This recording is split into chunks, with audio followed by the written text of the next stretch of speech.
Hey guys, welcome back. So I was gifted this Nuwave cast iron grill that I'm actually about to use right now. I'm going to use it on my Nuwave induction cooktop, and I am going to use cook some bacon, some Italian hot dogs, and maybe some turkey burgers. We're going to see what I'm going to do. So far I love one that is cast iron. It does come pre-seasoned, so you don't have to worry about that. They have nice deep grooves, if you can see right there, some nice deep grooves, so that's going to collect any of the fat or grease or anything like that. The sides of it has these removable silicone grips, so that once this whole cast iron pot is hot, the grill is hot, at least you have these silicone handles to sort of cool down. So they are heat resistant, so even if you have it in maybe a smoker or barbecue grill or anything like that, it is heat resistant.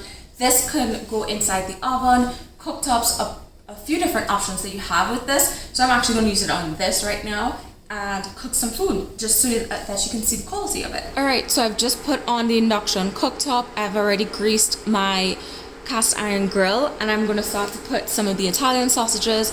So what I also love about it is that all of the ridges, it's going to give the food a nice like seared look, and I love that aspect. So with this cast iron grill, as you can see, it is obviously hot, everything is searing, but as I hold onto these handles, it's actually pretty cool. So these silicone handles are quite cool to the touch. Nothing here is hot at all. I can touch it, but of course I can't touch the cast iron. These grips can come off to go ahead and wash, which I've done.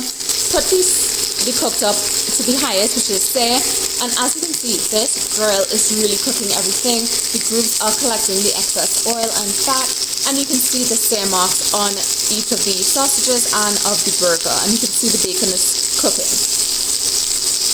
This is a really great grill.